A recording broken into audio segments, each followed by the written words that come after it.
Um milionário ergue a xícara de café quando, do nada, uma menina de rua surge e grita: "Tio, não bebe, ela colocou algo aí."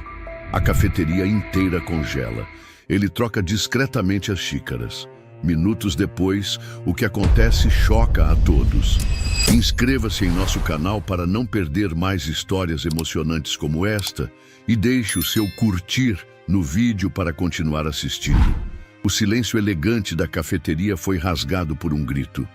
"Tio, ela colocou algo no seu café." Todos os olhares se voltaram. Uma menina de não mais que 7 anos, magra, suja, com os cabelos colados à testa pelo suor e poeira, apontava com os dedos trêmulos para uma das mesas centrais. Nela, o empresário Renato Mendes, vestindo terno azul marinho, sob medida, encarava a criança como se tivesse sido atingido por uma pedra. Ao seu lado, Lorena Duarte, sua namorada, ou talvez algo além disso, gelou, mas disfarçou com um sorriso falso. "Quem é essa?" Lorena perguntou, ajeitando a bolsa sobre o colo com sutileza estudada. Renato permaneceu mudo por 2 segundos eternos.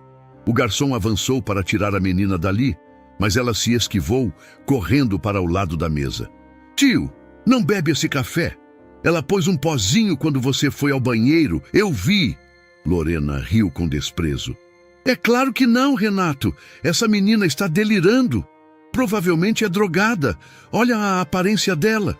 Mas havia algo no olhar da criança que não era delírio. Era urgência crua, medo real. Renato respirou fundo. O cheiro do expresso ainda quente subia da xícara. Seu olhar foi até a bebida. Depois para a mão de Lorena, que tremia levemente. Ele não disse nada, apenas trocou as xícaras de lugar com um gesto casual, como se estivesse brincando. "Pronto," ele disse, encarando Lorena. "Bebe o seu então, amor." A expressão dela congelou por um microsegundo. Aquilo não passou despercebido. Um resquício de hesitação. Depois ela sorriu novamente. "Claro." Lorena levou a xícara à boca. A menina chorava agora, encolhida atrás da poltrona. Renato a observava. O café desceu pela garganta de Lorena. 10 segundos. 30. 1 minuto. De repente, ela empalideceu. As pupilas dilataram. A mão bateu na borda da mesa. "Lorena?" Renato se inclinou. Ela abriu a boca sem conseguir emitir som. Engasgou. Caiu de lado com a cadeira, batendo a cabeça no chão. A espuma escura da bebida escorria pelo canto dos lábios. Alguém gritou. O garçom deixou cair uma bandeja. Um cliente chamou uma ambulância. Renato ajoelhou-se ao lado dela em choque. "Lorena!" Ela convulsionava. A menina de rua assistia a tudo, sem piscar. O caos se instalou.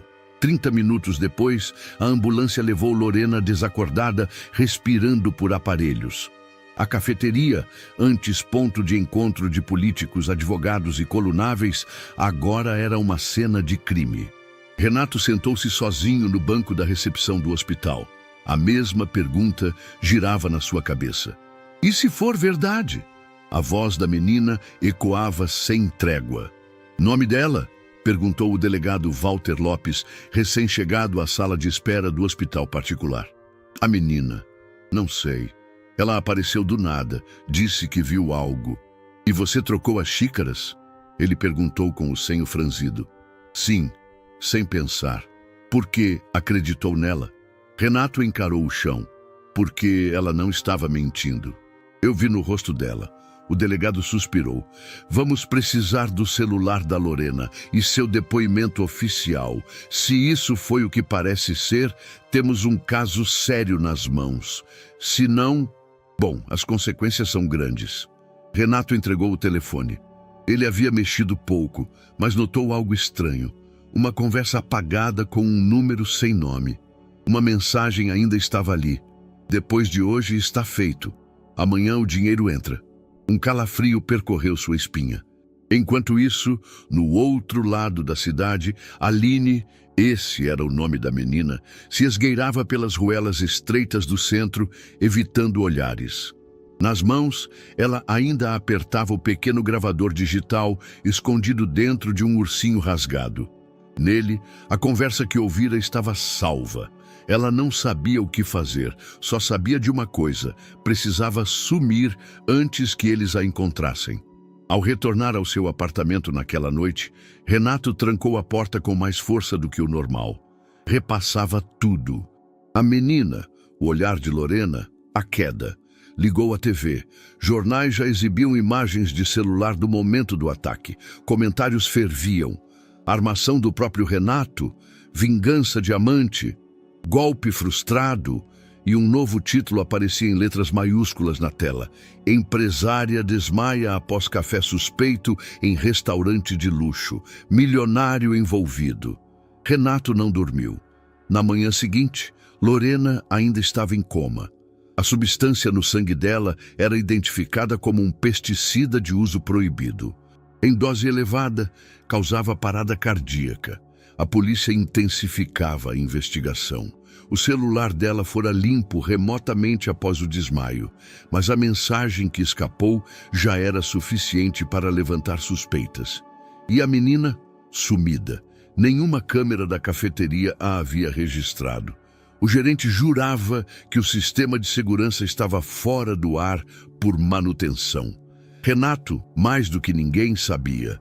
Aquilo não tinha sido um ato isolado. Era um plano, e alguém, além de Lorena, estava por trás. Ele precisava encontrar Aline. Ela era a chave. Ela havia salvado sua vida, e talvez estivesse em perigo por isso. Renato observava a sala de UTI através do vidro espesso, como se pudesse decifrar um destino apenas pelo padrão das luzes. Lorena estava lá dentro, entubada, envolta por fios e monitores que pulsavam num ritmo mecânico e indiferente. O ar estava denso de hospital, desinfetante, angústia e a sensação de que o tempo não se move. Foi envenenamento, disse o médico baixo ao lado dele. Confirmamos com os exames iniciais. A substância é altamente tóxica, de ação rápida. Se ela tivesse ingerido mais, não teria resistido nem até a chegada da ambulância. Renato fechou os olhos por um segundo. A certeza lhe caiu como um soco no estômago. A menina dizia a verdade, e agora ele era o único adulto vivo naquela sala que sabia disso. A gente precisa conversar com você oficialmente, Sr. Mendes, disse novamente o delegado Walter Lopes, aproximando-se com 2 investigadores. É melhor nos acompanhar à delegacia. Eu já disse tudo, respondeu Renato cansado, entregando o celular de Lorena. É um protocolo, retrucou o delegado. E você sabe como funciona. Alguém precisa começar como suspeito. Por enquanto, é você. Na sala de interrogatório, o relógio de parede fazia um som quase debochado. Tic, tic, tic. Você a amava? Perguntou o investigador. Renato hesitou. Acreditava que sim. Estavam juntos há quanto tempo? Quase 1 ano. E nunca desconfiou de nada. Renato encarou o espelho na parede. Sabia que havia alguém atrás dele observando tudo. Não, respondeu seco. O investigador folheava anotações. Tem consciência de que todo o país vai saber disso em algumas horas, certo? Já sabem, murmurou Renato. Estou em todos os jornais agora, do tipo que gostam: rico, escândalo, veneno. A porta se abriu e uma policial entrou com um pendrive. Perícia do celular da vítima. Foi apagado remotamente, mas conseguimos recuperar parte da conversa deletada. Ela disse, entregando ao delegado. Lopes conectou o dispositivo e abriu a transcrição. Está tudo pronto. Assim que ele tomar, a parte dele termina. Só quero minha liberdade depois disso. Confie. Ninguém vai suspeitar de você. Ele confia. Parece até que gosta mesmo. Renato sentiu o mundo girar levemente. Quem era esse número? Perguntou o delegado. Não faço ideia. Lorena tinha acesso aos seus bens? Tínhamos uma conta conjunta limitada, nada comprometedor. Mas estávamos falando em casar. Ela insistia. O investigador o observou longamente. E você ia mesmo? Renato não respondeu. Na manhã seguinte, os jornais estamparam o rosto de Lorena em capas sensacionalistas. Namorada de milionário em coma após café envenenado. Renato Mendes, herói ou criminoso? Quem é a menina que interrompeu o crime? A especulação foi brutal. Uns diziam que Renato havia armado tudo para se livrar da amante. Outros que Lorena fazia parte de um golpe. E havia quem achasse que tudo não passava de uma jogada de marketing macabra para divulgar uma nova empresa. A internet não precisava de provas, apenas de teorias. Renato ficou em casa, não atendia ligações, nem da irmã, nem dos advogados. Na varanda, encarava os prédios à frente com um copo de água na mão. Dormira 2 horas. Sonhara com o olhar da menina. Um olhar que carregava algo que ele não via havia muito tempo. Verdade crua. Mais tarde, a campainha tocou. Era Marina, sua assessora de imprensa. Você precisa reagir, ela disse, entrando sem ser convidada. A mídia está te comendo vivo. Se continuar em silêncio, vai ser julgado por omissão. Eles acham que você tem culpa no cartório. Eu quase morri, Marina. Eu sei. Mas o mundo não quer verdades, quer narrativas. Precisamos contar a sua. Ou vão contar por você. Acha que eu devia me defender em rede nacional? Acho que devia mostrar que não tem medo, que está tão chocado quanto todos, que quer justiça e mais, que está procurando a menina.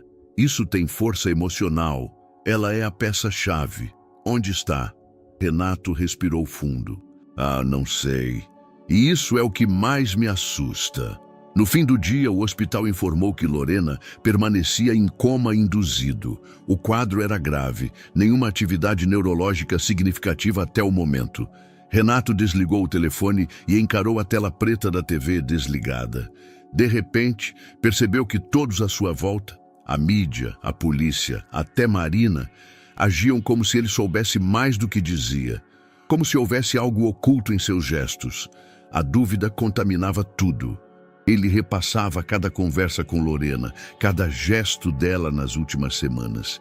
Pequenas coisas começaram a surgir, perguntas sobre sua herança, interesse súbito nos bens, aquele amigo empresário que surgira do nada. E havia a menina, como ela soubera, porque estava ali justamente naquele momento. Renato se levantou abruptamente. Precisava fazer o que a polícia não estava fazendo com urgência, encontrar a única pessoa que podia confirmar sua versão. A única que havia arriscado a vida para salvá-lo. Renato voltou à cafeteria 2 dias depois do incidente. O local estava fechado, mas o letreiro ainda reluzia, como se nada tivesse acontecido. A fachada de vidro havia sido coberta por folhas de papel pardo e um aviso discreto dizia "em manutenção". Ele parou o carro em frente, desligou o motor e ficou dentro por alguns minutos, observando. O que mais o incomodava não era o silêncio.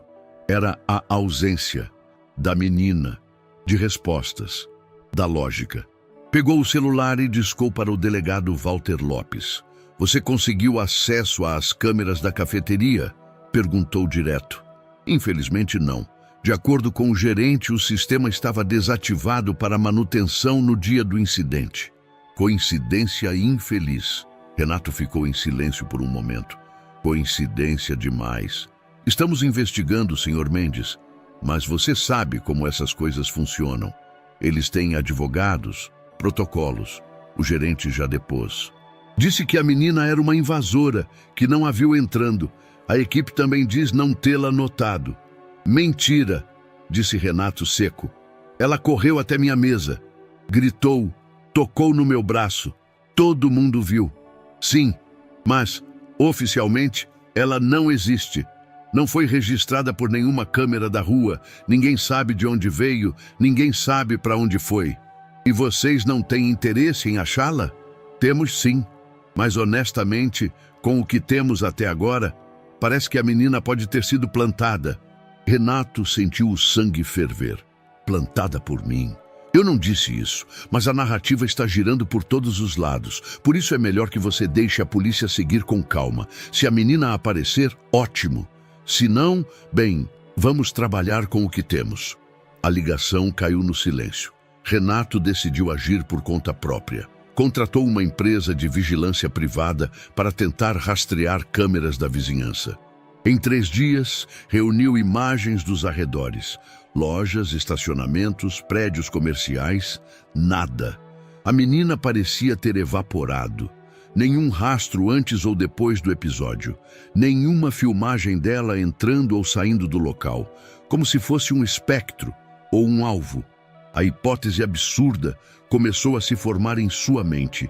E se alguém tivesse apagado as evidências? E se ela tivesse sido levada? Na noite do 4º dia, recebeu uma mensagem inesperada. Era de Bruno Cardoso, ex-gerente financeiro de uma das cafeterias do mesmo grupo, demitido meses antes. Vi o que aconteceu, precisamos conversar. Eu sei de algumas coisas, mas só pessoalmente. Renato marcou o encontro em um posto 24 horas na zona norte da cidade. Chegou antes e ficou observando. Bruno apareceu com o capuz levantado, a barba por fazer e um olhar paranoico. Achei que você nunca fosse responder, disse Bruno, olhando por cima do ombro. Estou ouvindo, respondeu Renato. Lorena era frequente ali, mas não era só cliente. Ela sempre pedia uma mesa específica, sempre a mesma, e ela conversava com um dos gerentes, mas fora do expediente, no estacionamento. Achei estranho. Você viu isso? Vi, e tentei avisar. Na época ninguém deu bola. Depois disso, começaram a me isolar. Acabei demitido por desvio de conduta, mas nunca provaram nada. Renato estreitou os olhos. Quem era esse gerente? Murilo. Mas ele saiu da cafeteria logo depois que você e Lorena começaram a frequentar o lugar juntos. Disse que recebeu proposta melhor, mas ninguém sabe onde foi parar. E a menina? Você chegou a ver? Bruno balançou a cabeça. Só na TV. Mas tem outra coisa. Um segurança que ainda trabalha lá me ligou depois do incidente. Disse que no dia anterior ao envenenamento teve uma reunião estranha entre 3 pessoas no salão fechado. Não tinham reserva. Ficaram lá por quase 1 hora. Não foram clientes. Quem eram? Ele não sabe, mas disse que uma delas parecia nervosa. Usava uma camisa azul e não tirava os óculos escuros.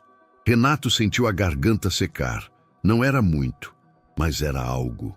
De volta ao apartamento, a pressão aumentava. A mídia tinha esfriado um pouco, mas os comentários ainda fervilhavam. Cada nova postagem nas redes era uma enxurrada de teorias. Renato revisava obsessivamente as imagens, as anotações, as datas. Criava um mapa mental de movimentações estranhas, cruzava horários de Lorena, os dias em que ela se ausentava.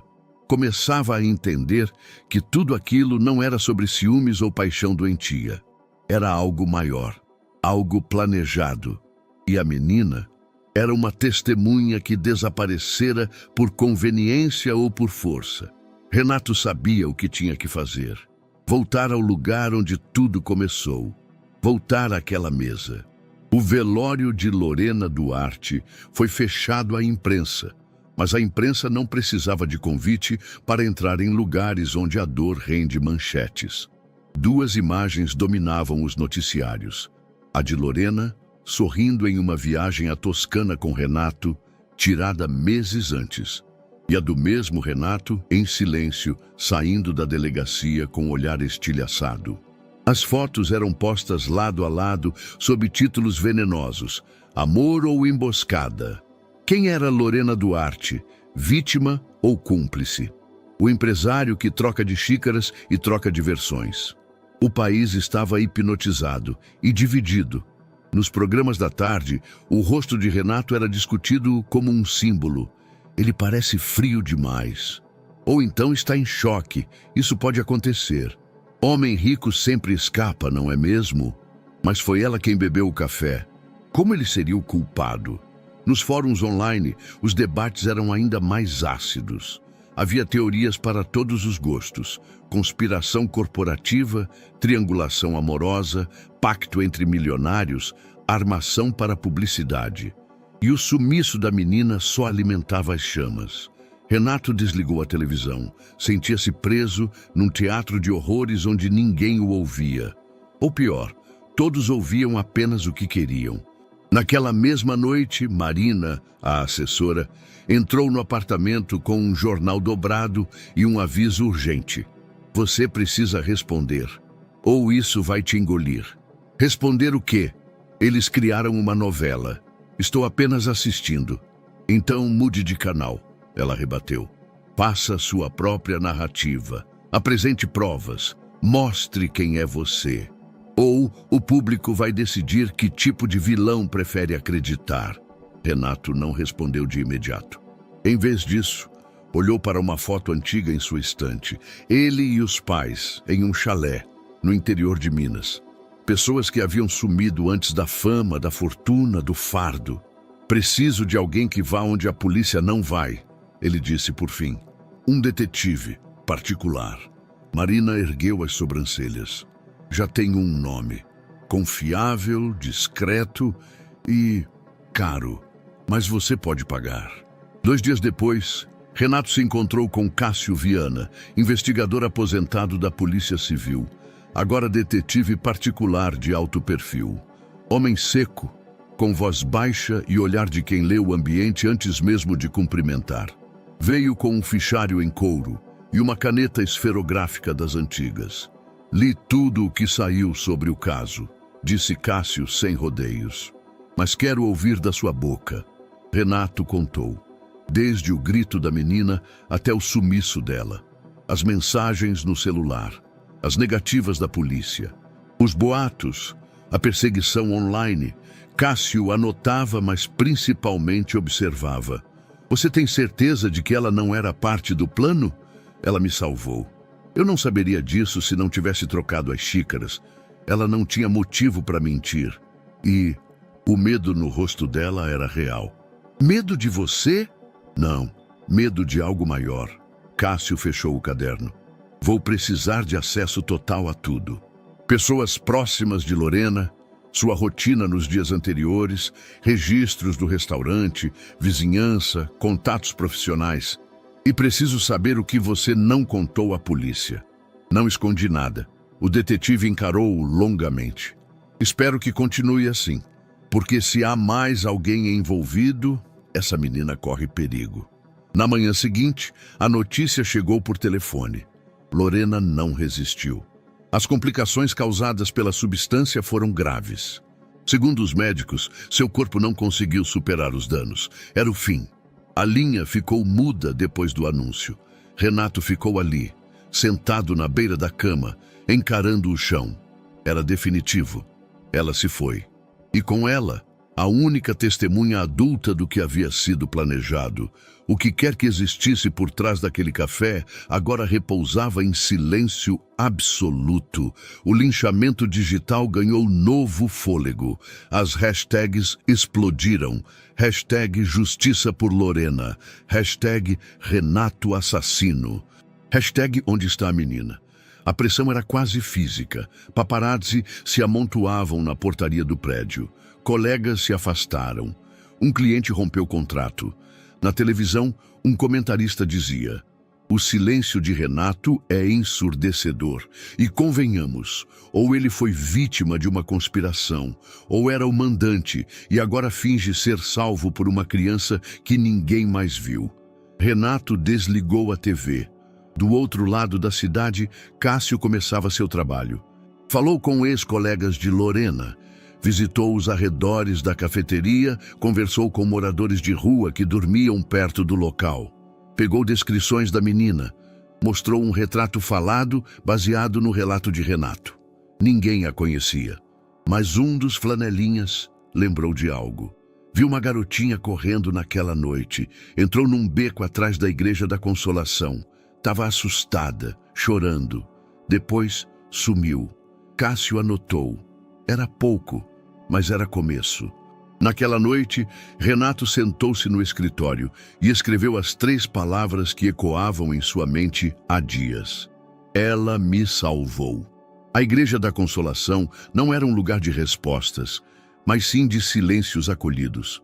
Pelo menos era isso que o padre Estevão dizia aos fiéis que, aos domingos, se ajoelhavam pedindo milagres e alívio.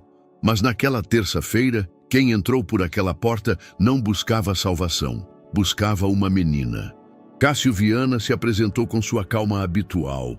Credenciais dobradas no bolso, passos medidos entre os bancos vazios. O padre o recebeu com certo receio, mas sem surpresas. A polícia já esteve aqui. 2 detetives. Um deles quase gritou comigo quando eu disse que não sabia nada. Não sou da polícia, padre. Trabalho com o senhor Renato Mendes, disse Cássio direto.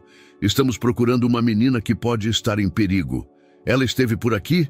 O padre respirou fundo. Já vieram com essa pergunta. E eu repito. Sim, uma menina passou por aqui há alguns dias. Tinha o olhar mais assustado que já vi numa criança. Chegou suada, tremendo, pediu água e se encolheu no banco dos fundos. Dormiu ali por umas horas. E quando acordou, me disse apenas: eles viram meu rosto. Ela disse isso mesmo? Exatamente essas palavras. Cássio anotava. Tentei conversar mais, mas ela se calava. Dei comida, um cobertor. Na manhã seguinte, sumiu, mas deixou algo. O padre caminhou até uma pequena sala ao lado do altar. Voltou com uma folha dobrada, rabiscada com lápis de cor. Era um desenho infantil, mas o conteúdo era perturbador. 2 adultos estilizados como bonecos com olhos vazios estavam de frente para uma mesa. Sobre ela, uma xícara com um símbolo marcado com insistência. Uma caveira preta, desenhada com traços múltiplos. Ao fundo, um rosto pequeno, com os olhos arregalados, espiava por uma porta entreaberta. Foi ela quem desenhou isso, disse o padre. Deixou no banco onde dormiu. Cássio segurou o papel como se fosse uma pista arqueológica. Não era uma prova jurídica, era algo mais poderoso, um testemunho emocional. Uma criança havia visto algo e, sem saber como expressar, desenhou o terror. O senhor tem ideia de onde ela possa ter ido? Não, mas ela conhecia os arredores.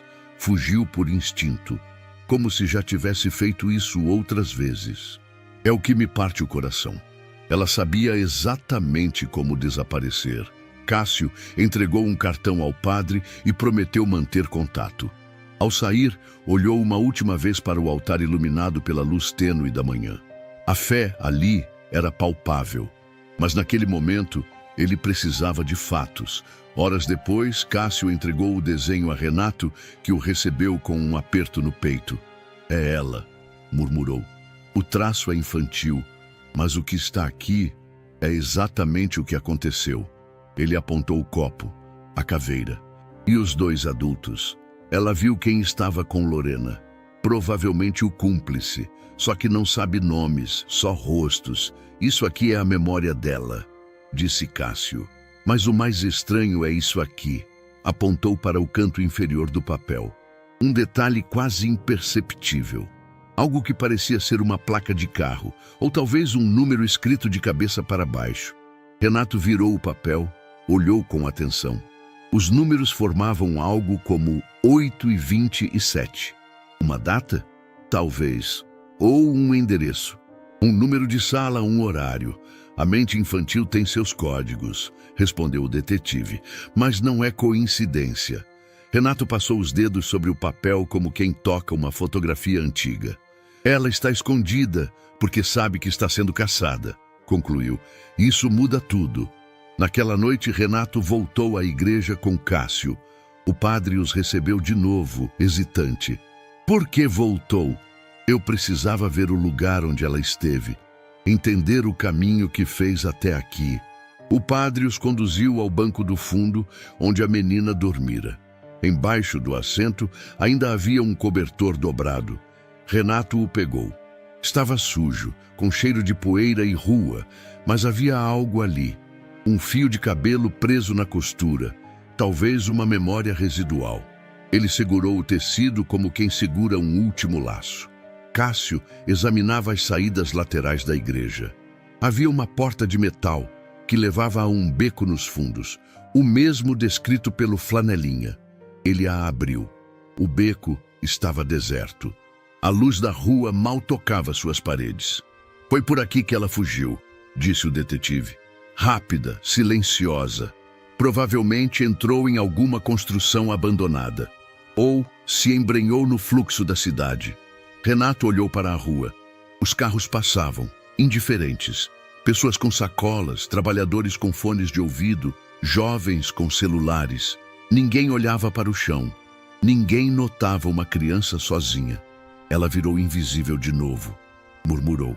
De volta ao carro, Cássio abriu o porta-luvas e tirou uma pasta onde começava a organizar as informações do caso. Anotou no canto superior da folha: desenho, caveira, olhos vazios, medo.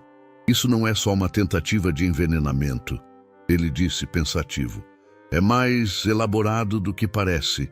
Essa menina viu algo maior, maior do que ela entende, e por isso corre, e por isso precisam silenciá-la, completou Renato. Exatamente. Eles ficaram em silêncio. A cidade lá fora continuava seu ritmo, mas agora havia algo diferente, algo que os dois sabiam, mas não conseguiam dizer em voz alta. Havia algo mais sombrio por trás daquilo, muito mais. Chovia fino naquela madrugada, a cidade lavada por um silêncio frio.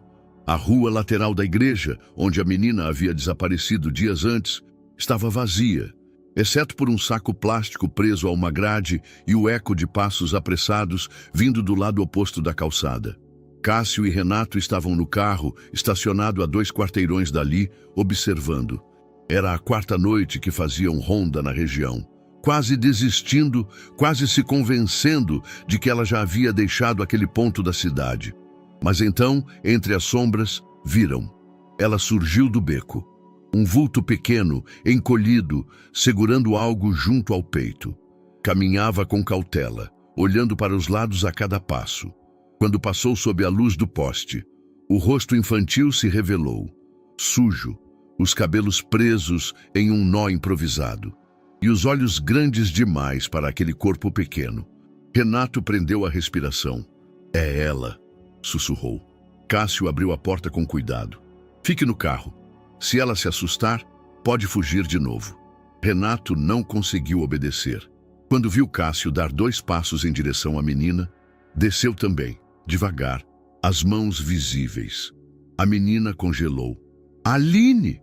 Cássio chamou suavemente. Ela se virou como um animal acuado. Não respondeu. Renato deu um passo adiante, mantendo a voz baixa. Sou eu, Renato. Você me salvou, lembra? Ela recuou um passo. Não encosta. Não vou encostar, prometo. Só quero agradecer. Você me ajudou naquele dia. Aquele café... Ela abaixou os olhos. O corpo tremia. Tentei correr, mas eles estão por aí. Ninguém vai te machucar, disse Cássio, se aproximando devagar. Eu sou investigador. Tô aqui só para garantir que você esteja segura. Ela olhou dos dois para o beco, depois de novo para Renato. Vocês vão me levar? Não, respondeu Renato firme. Só queremos entender o que aconteceu e proteger você. É só isso. A menina hesitou mais alguns segundos, então soltou um suspiro nervoso. Seu olhar pousou sobre Renato. Ela parecia avaliar algo mais profundo do que palavras. Meu nome é Aline, disse enfim, baixinho. Renato sentiu um nó na garganta. Aquela criança tinha carregado um fardo grande demais para a idade. E agora estava ali, de pé, ainda resistindo. Aline, você viu o que aconteceu naquela cafeteria? Ela assentiu com a cabeça. Vi. Escutei também. Eu estava ali do lado. Fiquei escondida. Tinha um homem com ela, camisa azul. Eles estavam falando baixo. Ela disse que o veneno ia ser rápido, que ninguém ia suspeitar. Você escutou tudo isso? Perguntou Cássio. Aline assentiu de novo. Gravei, num celular velho. Achei num lixo um tempo atrás, consegui carregar ele num boteco. Tava comigo aquele dia. Tá escondido. Renato não conseguia acreditar. Você ainda tem isso? Tenho, mas tá num lugar que só eu sei. Ela olhava para os lados com medo. Ah, eles estão procurando. Eu vi um deles me seguindo no outro dia. Tava com um boné, mas eu reconheci. Aline, você pode mostrar pra gente onde tá esse celular? Perguntou Cássio com voz serena. Ela olhou para Renato. Só se ele for junto. Ele parece de verdade. Renato se aproximou-te um pouco mais. Eu vou com você. Te dou minha palavra. Ninguém vai te fazer mal. Ela olhou nos olhos dele por alguns segundos. Finalmente assentiu. Mas tem que ser agora, porque se eles acharem antes... Ela não terminou a frase. Renato fez sinal para Cássio, que discretamente se posicionou ao lado, mantendo o olhar atento aos arredores. Seguiram Aline por quase 15 minutos, descendo por escadarias, passando por ruas estreitas e cortando uma praça deserta. Até que ela parou diante de um prédio abandonado, antigo e coberto de pichações. Subiu por uma lateral, entrou por uma janela quebrada no térreo e sumiu na escuridão. Renato hesitou. Ela está segura? Ela sabe se esconder melhor do que nós sabemos procurar, respondeu Cássio. 2 minutos depois, Aline voltou. Nas mãos, um velho celular Samsung com a tela rachada. Estava embrulhado em um pano sujo, protegido como um tesouro. Tá aqui? Renato estendeu as mãos. Aline entregou. Eu apertei o botão de gravar quando vi os dois entrarem. Depois escondi no meu bolso. Eles não perceberam. Aí fiquei atrás da cortina. Cássio ligou o aparelho, que milagrosamente ainda tinha bateria. A pasta de gravações estava lá. Uma delas com data do dia do ocorrido. Ele apertou o play. As vozes eram abafadas, mas reconhecíveis. Uma feminina, nervosa, e uma masculina, mais fria. É só servir o café. Ele confia em você. Não precisa exagerar. Ele tem que morrer, entendeu? Não é só sobre o dinheiro. Ele sabe demais. E se a menina voltar? Ela não vai. Vai sumir como sempre. Renato e Cássio se entreolharam. Aquilo era mais do que qualquer especulação. Aline, o que você ouviu pode mudar tudo, disse Cássio com seriedade. Mas você corre risco. A gente precisa te proteger agora. Eu não quero voltar para abrigo, ela murmurou. Não vai, disse Renato ajoelhando-se. Se depender de mim, você não vai voltar para lugar nenhum que te machuque. Ela pareceu acreditar. Tá bom, eu vou com vocês. Saíram do prédio pelo mesmo caminho. O céu começava a clarear. O dia prometia mais perguntas do que respostas. Mas Renato, pela primeira vez desde o incidente, sentia que estava pisando em solo firme. Tinha um nome, tinha uma testemunha, tinha uma gravação. E mais importante que tudo, tinha alguém para proteger. O silêncio no apartamento era pesado. Renato, Aline e Cássio estavam reunidos ao redor de uma mesa de madeira escura. O celular velho estava sobre a superfície como um artefato sagrado e perigoso. A tela rachada exibia o player de áudio pausado na gravação com pouco mais de 3 minutos. Cássio ligou um gravador digital profissional, transferindo o arquivo. Enquanto os dados carregavam, Aline mordia a manga do casaco, os olhos arregalados. Renato pousou uma mão sobre a dela. Ela não se afastou. Pronto, disse Cássio. Agora ouviremos com atenção. Se essa gravação for o que parece ser, temos um divisor de águas. Ele apertou o play. As vozes surgiram, abafadas no início. Barulho de talheres, música ambiente distante, depois o tom nervoso de Lorena. Você não entende, ele é mais esperto do que parece. Se sentir cheiro de traição, tudo vai por água abaixo. A resposta masculina era calma, quase entediada. Por isso o veneno. Silencioso, rápido, sem marcas. Você só precisa manter o teatro. Renato olhava fixamente para o aparelho. O ar no cômodo parecia ter parado. E a herança? Tem certeza de que ele não tem parente? O advogado confirmou. Se ele morrer, você herda tudo como no contrato conjugal. Ele te ama, é perfeito. E se aquela menina aparecer de novo? Já lidamos com piores. Ela não é problema. Aliás, já fizemos isso antes. Silêncio. Outros casos? 3. Todos perfeitos. Sem rastros. Só você ainda está nessa fase de hesitar. O áudio continuava com ruídos e um riso abafado. A gravação terminava com um som de copo sendo colocado na mesa. Quando cessou, o silêncio na sala foi absoluto. Aline olhava para o chão, encolhida. Renato estava imóvel. Isso é mais do que suficiente para reabrirmos tudo, disse Cássio, e para colocar a polícia em movimento. Eles vão acreditar? Perguntou Renato. Ou vão dizer que é montado? Eles não vão ter escolha, respondeu o detetive. E se recusarem, a mídia vai fazer o trabalho por eles. Renato assentiu, com os olhos fixos no nada. Vamos entregar. Na manhã seguinte, Cássio marcou encontro com o delegado Walter Lopes em uma sala reservada do 4º distrito. Chegaram discretos, com Aline sob proteção e um advogado particular acompanhando. Lopes ouviu a gravação com cara fechada. Não fez perguntas imediatas. Repetiu o áudio 3 vezes, depois removeu os óculos e esfregou os olhos. Isso muda tudo, eu disse, respondeu Renato.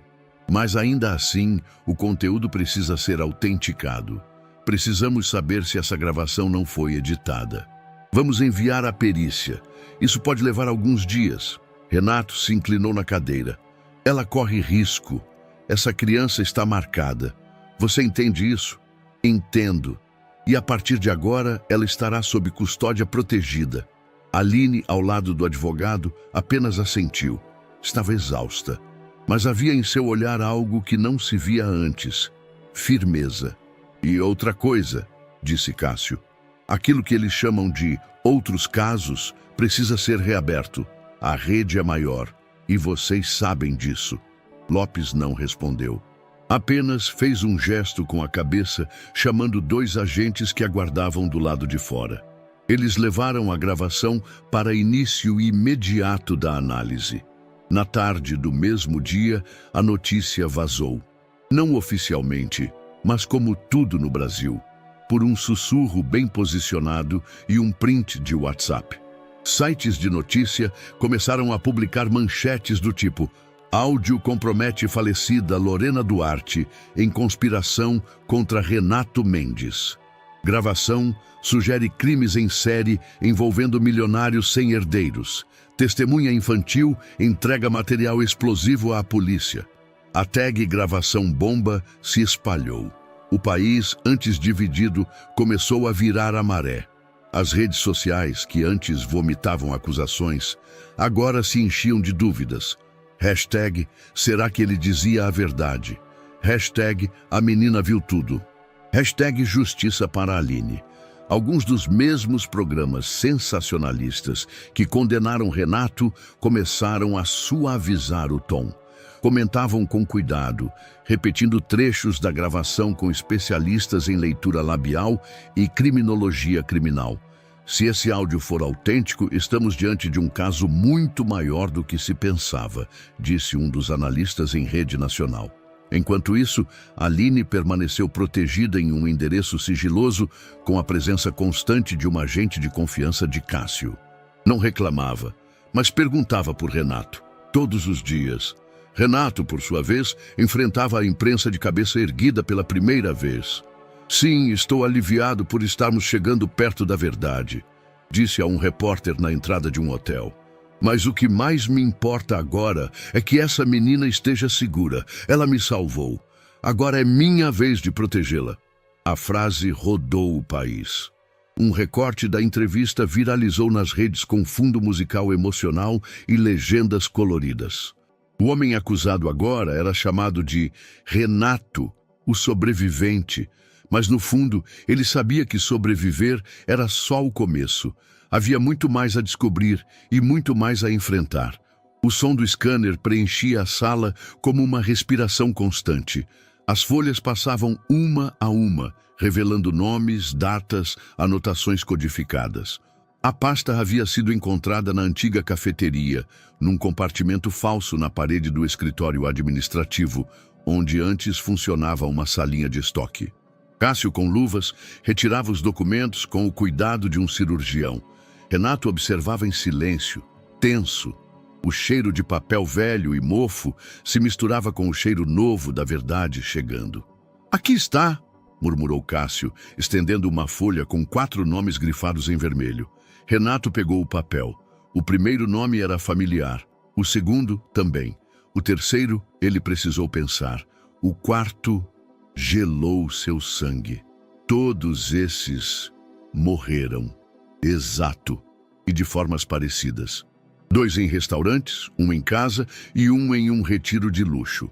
Nenhuma conexão aparente entre eles. Até agora. E todos sem herdeiros? Cássio assentiu.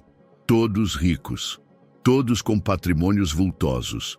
E todos, por coincidência, em processo de relacionamento com mulheres mais jovens, desconhecidas do círculo íntimo.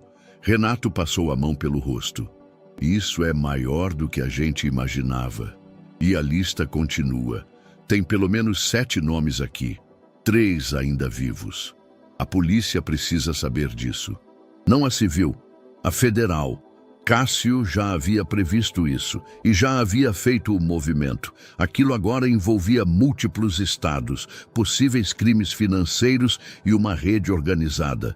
O contato com a Superintendência Regional da Polícia Federal já havia sido iniciado por um promotor amigo de longa data. Na tarde daquele mesmo dia, os 2 foram chamados a prestar novos depoimentos. Aline foi mantida em local seguro, mas também seria ouvida por uma equipe especializada da PF. Renato, ao sentar na frente dos federais, sentiu que finalmente estava diante de quem podia agir com o peso necessário.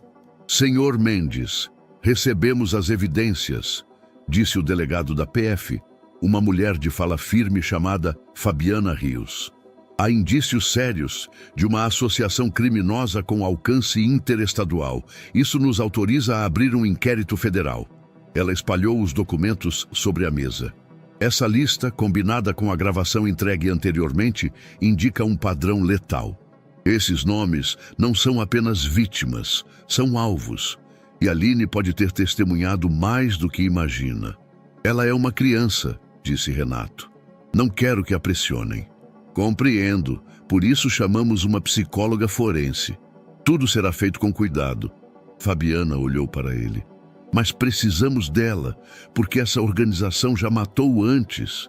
E se ela sabe mais, está em risco. Vocês também.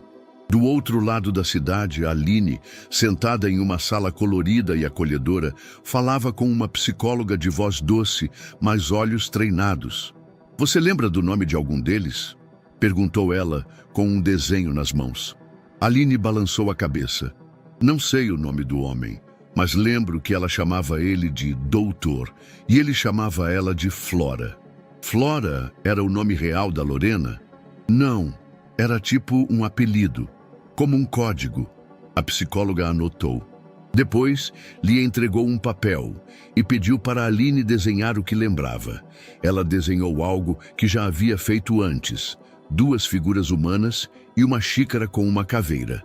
Mas, desta vez, acrescentou um símbolo diferente. Uma borboleta preta num canto da parede, como se estivesse presa. Tinha isso na parede da sala. Era um quadro. Na base do desenho, uma frase. Clube do Eclipse. As investigadoras da PF anotaram. Nunca tinham ouvido esse nome. Mas sabiam o que ele podia significar. Uma camada oculta, uma fachada. Renato foi informado do detalhe horas depois. Clube do Eclipse? Repetiu. Nunca ouvi falar. Pode ser qualquer coisa, respondeu Cássio. Um nome de fachada, uma referência interna, uma senha. Mas se a menina viu isso, pode estar conectada ao local onde os encontros aconteciam. E ela lembra disso? A memória dela é fragmentada, mas real. Está tudo ali. Só precisa de tempo e cuidado para emergir. Fabiana Rios os convocou novamente no dia seguinte. Havia movimentação em várias cidades ao mesmo tempo. Equipes da PF cruzavam registros de mortes, registros de empresas de fachada, transferências suspeitas. Começava a desenhar-se uma teia que ia muito além de Lorena. Estamos investigando uma estrutura de execução silenciosa de milionários isolados, disse Fabiana. Pessoas que somem dos noticiários com enterros discretos e fortunas transferidas para herdeiras recentes. É um modelo, e Aline viu esse modelo acontecer. Ela olhou para Renato. A partir de agora, ela estará sob escolta permanente. E os nomes vivos da lista já foram notificados. Estão sob vigilância. Se essa rede ainda está ativa, ela vai reagir. E rápido. Renato saiu daquela reunião com uma mistura de medo e alívio. O monstro tinha nome e agora estava sendo caçado. Mas, acima de tudo, sentia uma responsabilidade que nunca pedira: proteger Aline, não apenas como testemunha, mas como alguém que, sem querer, se tornara a peça mais importante de uma investigação nacional. E mais que isso, uma menina que havia rompido o ciclo invisível de silêncio. O silêncio dentro do apartamento de Renato naquela madrugada não era de paz, era de emboscada. Ele acordou com um estalo seco vindo da cozinha. Sentou-se na cama num segundo, os olhos abrindo no escuro. Ao lado, Aline dormia encolhida, com uma camiseta dele que parecia um vestido. Desde que aceitara ficar sob sua guarda, não queria dormir sozinha. O som veio de novo. Uma porta de armário, muito sutil, mas real. Renato se levantou em silêncio absoluto, pés descalços sobre o piso gelado. Pegou o celular e ativou o modo lanterna sem emitir luz diretamente. A respiração estava presa na garganta. Foi até a cozinha. Nada. Mas o armário sob a pia estava aberto. E então viu. A janela lateral, que sempre mantinha trancada, estava entreaberta. Pegadas úmidas no chão de madeira. Uma delas com formato borrado, como se estivesse descalço ou com meias. Alguém estivera ali, poucos minutos antes. Talvez ainda estivesse. Voltou ao quarto, trancou a porta, ligou para Cássio. Tentei entrar em contato com a escolta da PF, mas parece que eles estão a 3 quarteirões, sussurrou. Tem alguém aqui? Cássio respondeu de imediato. Tranca tudo, fica com ela, eu tô a caminho. Renato olhou para Aline. Ela dormia profundamente, sem saber que o mundo à sua volta estava prestes a quebrar de novo. Naquela manhã, após a vistoria policial, o veredito foi claro. Houve arrombamento sutil. Nenhum roubo. Nada fora do lugar, exceto o armário aberto. Era um aviso. Uma mensagem. Não estavam seguros. Cássio confirmou o que Renato já intuía. Vazaram a informação. Alguém dentro do próprio sistema falou. Agora eles sabem que Aline está com você. Horas depois, a suspeita se confirmou. Um site sensacionalista publicou uma matéria com o título A menina que expôs o caso está escondida com Renato Mendes. A foto mostrava Aline entrando num carro, de rosto parcialmente visível. A legenda era um convite ao caos. Os comentários explodiram. Hashtag onde está a menina virou hashtag tirem a menina de Renato. Hashtag protetor ou manipulador. Hashtag justiça invertida. Aline viu tudo do sofá. Não disse nada, mas desligou o celular novo que Renato havia lhe dado. Ele entendeu o gesto. Naquela noite, não dormiram. No dia seguinte, Cássio organizou a mudança. Um imóvel alugado por terceiros em nome de um CPF frio que usava para investigações mais sensíveis. Um apartamento simples, fora do circuito de luxo. Bairro tranquilo, prédio antigo, poucos vizinhos. Renato e Aline chegaram à noite carregando apenas 2 mochilas. Ela ficou surpresa ao ver que o local tinha um quarto só para ela. Posso dormir sozinha? Só se quiser, respondeu ele. Ela pensou por um momento. Não quero tentar. Renato assentiu. Ela fechou a porta do quarto e ele ouviu o barulho de uma cadeira sendo arrastada até a porta por dentro. Uma trava improvisada. Ele respeitou. Com os dias, uma rotina se formou. Café simples pela manhã, cadernos com desenhos espalhados pela mesa, jornais sendo evitados, televisão, só desenhos animados. Aline lia livros infantis, desenhava muito, mas falava pouco. Quando falava, suas palavras vinham carregadas de mais maturidade do que deveriam. Uma tarde, Renato a encontrou lavando a própria roupa na pia. Eu posso fazer isso por você, disse. Ela respondeu com naturalidade brutal. Eu fazia nos abrigos, senão me batiam por deixar sujo. Renato se calou. A linha entre carinho e trauma era fina demais. Aqui ninguém vai te bater. Ela olhou para ele com um traço de dúvida. Nem se eu derrubar alguma coisa, nem se você quebrar tudo. Naquela noite, ela deixou a porta do quarto entreaberta, sem cadeiras, sem medo. Mesmo escondidos, os passos da investigação não paravam. Cássio trazia atualizações. A Polícia Federal havia conseguido mandados de busca e estava avançando sobre empresas ligadas a Lorena e seus sócios. Mas o tempo era cruel. Eles sabiam que quanto mais a verdade se aproximava, mais perigosa se tornava. Cássio deixou claro: Renato, você precisa entender. Vocês dois não são só alvos, vocês são obstáculos. E obstáculos são removidos. Renato não recuou. Se alguém aparecer, eu protejo ela com a minha vida. Esse é o problema, respondeu Cássio. É exatamente isso que eles contam que você faça. Que reaja, que se exponha. E então você cai. Renato pensou em Aline, no jeito como ela passava o dedo sobre os desenhos, como se tocasse feridas, no medo que carregava nos ombros pequenos. Ela é só uma criança, justamente. E é por isso que vocês precisam sobreviver, porque crianças como ela não duram muito tempo lá fora sozinhas. Na terceira semana, Aline pediu para cozinhar. Eu aprendi no abrigo, com uma moça que fugiu depois. Ela dizia que o mundo não vai te dar comida, então é bom saber fazer. Renato a deixou preparar arroz. Queimou um pouco, mas ela sorriu mesmo assim. Eu nunca tive alguém para fazer isso junto, disse. Nem eu, respondeu ele. Naquela noite, ela encostou a cabeça no ombro dele durante o filme. Renato não se moveu. A guerra do lado de fora ainda estava viva. Mas dentro daquele apartamento escondido por alguns minutos, houve paz. As imagens do circuito interno da cafeteria finalmente foram liberadas pela perícia da Polícia Federal. O que antes era considerado sistema fora do ar, revelou fragmentos recuperados de um backup parcial encontrado no servidor de uma empresa terceirizada de segurança. Foi um erro técnico do próprio esquema. Um erro raro, mas decisivo. Em uma das imagens, uma figura parcialmente captada em uma gravação de 2 dias antes do envenenamento chamava a atenção. Um homem de estatura mediana, pele clara, barba por fazer e uma camisa azul de linho, levemente amarrotada. Ele aparece por 7 segundos, entrando pela porta dos fundos e sumindo em seguida. Renato, Cássio e a delegada Fabiana Rios assistiam juntos à filmagem.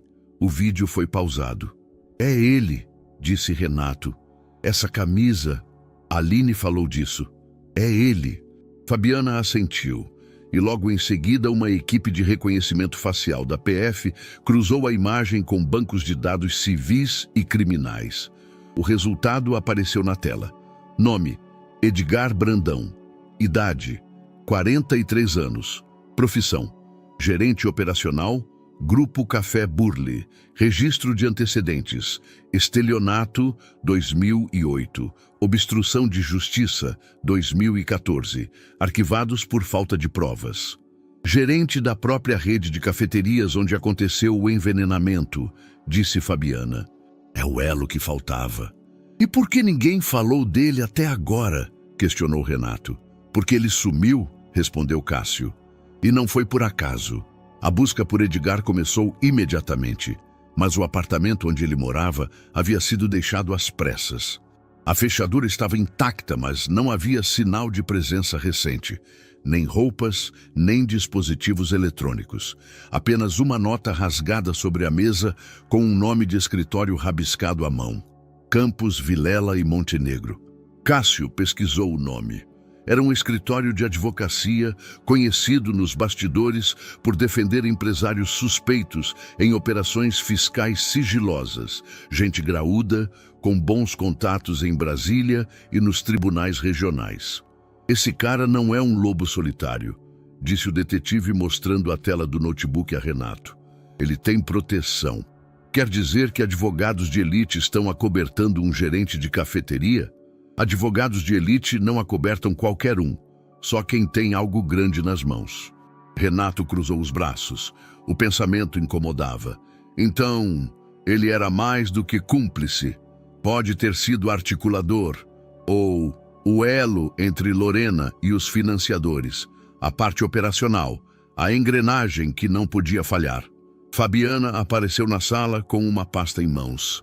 Temos mais. Ela abriu, mostrando prints de registros de visitas do mesmo Edgar Brandão a 3 empresas diferentes nos últimos 6 meses. 2 delas estavam ligadas a grupos de investimentos com histórico de aquisições suspeitas. A terceira era uma associação civil recém-criada, com CNPJ ativo, mas sem atividade econômica visível. Ele transitava entre o comercial e o informal com naturalidade, explicou Fabiana. E isso é típico de operadores. Você acha que ele fugiu ou foi calado? Perguntou Renato. Ainda não sabemos, mas o rastro dele está sendo limpo com eficiência. Isso diz muito sobre quem está por trás. Cássio e Renato foram até uma das sedes do grupo de investimento visitado por Edgar. Usando um pretexto de negócios, Renato solicitou uma reunião com um dos diretores da empresa. A conversa foi breve e fria. Edgar Brandão? Nunca ouvimos esse nome por aqui, disse o executivo sem pestanejar. Tem certeza? Ele esteve registrado como visitante. Entrou na sede no dia 15 de março, sala de reuniões 2B. O executivo forçou um sorriso. Não temos registro disso. Pode ter sido um homônimo. Cássio fez anotações silenciosamente. De volta ao carro, comentou. Eles estão em modo de contenção, e isso confirma tudo. Quando gente desse nível nega algo tão facilmente comprovável, é porque tem muito a perder. Enquanto isso, Aline permanecia no apartamento seguro com uma escolta discreta, lia livros em silêncio, assistia a filmes e perguntava pouco. Mas na noite em que Renato voltou da visita à empresa, ela puxou o assunto durante o jantar. O homem da camisa azul... Ele era o chefe? Renato olhou para ela com cautela. A gente ainda não sabe, mas parece que era alguém importante. Eu lembro que ele falava pouco, mas quando falava ela escutava. A Lorena. Ela tinha medo dele. Por que acha isso? Porque a voz dela mudava, ficava apertada, igual quando a diretora do abrigo gritava e a gente fingia que estava dormindo. Renato assentiu. Aquilo dizia mais do que qualquer laudo. Nos dias seguintes, as investigações sobre Edgar continuaram, mas os rastros estavam se apagando rápido. Uma denúncia anônima levou a PF até uma chácara em Atibaia, onde supostamente ele estaria escondido. Mas ao chegar, encontraram o lugar vazio, com marcas recentes de pneus e restos de refeições frescas. Ele havia saído horas antes. Na parede da casa, um papel rasgado estava grudado com fita. Numa caligrafia tremida, lia-se: ela não devia ter voltado. O recado era claro. A caçada havia mudado de direção. A tela do notebook exibia uma planilha extensa, mas o que mais assustava não era a quantidade de linhas, era a precisão delas. Nomes, datas, valores aproximados, datas de falecimento, vínculos afetivos e, em alguns casos, anotações como relacionamento estável, sem parentes, confiança total. Era uma planilha de controle, como se fosse parte da contabilidade de uma empresa. Renato sentiu um nó no estômago. Isso é real? Murmurou.